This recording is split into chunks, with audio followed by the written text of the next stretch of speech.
Konvoi supercar di Tol Kunciran Tangerang kecelakaan, Lamborghini ringsek. Kecelakaan lalu lintas terjadi di ruas Tol Kunciran, Kelurahan Kunciran, Kecamatan Pinang, Tangerang Kota pada Minggu, 17 Agustus 2025. Kecelakaan itu melibatkan sebuah mobil Lamborghini. Berdasarkan unggahan akun Instagram Ciledug 24 Jam, mobil sport asal Italia tersebut terlibat kecelakaan saat sedang konvoi bersama sejumlah kendaraan supercar lainnya.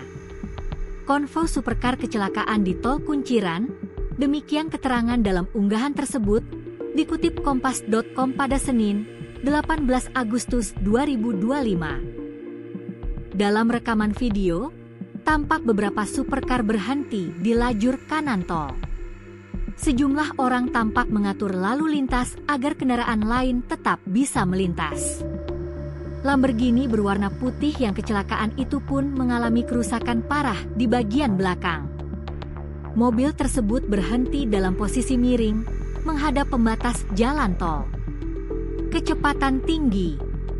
Kepala Induk Polisi Jalan Raya, PJR, BSD Korlantas Polri AKP Giarto mengatakan, peristiwa itu terjadi di KM 15.200 menuju Serpong pada pukul 10.15 waktu Indonesia Barat.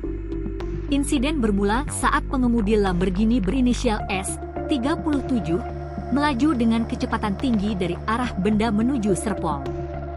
Setiba di tempat kejadian perkara, TKP, kondisi ruas jalan sedikit menikung.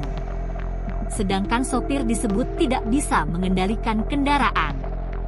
Karena jalannya agak menikung, terkena guardrail bahu jalan sehingga sulit dikendalikan, kata Giarto dikutip Senin, 18 Agustus 2025. Tol Situkan sepi, cenderung sepi. Ya namanya tol baru, belum ada lubang-lubang, mungkin mengebut, enggak bisa mengendalikan, tambah dia. Banting setir. Saat kehilangan kendali, mobil Lamborghini menabrak guardrail di sisi kiri. Pengemudi kemudian membanting setir ke arah kanan hingga akhirnya menabrak pembatas jalan. Untungnya, tidak ada kendaraan lain dari belakang karena situasi jalan saat itu cukup sepi, ujarnya. Dalam insiden tersebut, tidak ada korban jiwa. S mendapatkan sanksi administrasi berupa kewajiban membayar ganti rugi atas kerusakan fasilitas terhadap pengelola tol. Sanksi membayar sarana jalan yang rusak ke pengelola tol akan dihitung oleh pengelola tol, kata Kasubdit Gakum di Telantas Polda Metro Jaya AKBP Ojo Ruslani. Ojo menjelaskan, sanksi berupa tilang akan diterapkan kepada S jika tidak mempunyai surat izin mengemudi, SIM. Hanya saja, hal tersebut harus melalui proses klarifikasi terlebih dahulu. Besok Selasa atau Rabu akan dipanggil klarifikasi oleh Unit Laka Tangerang Kota, tegas dia.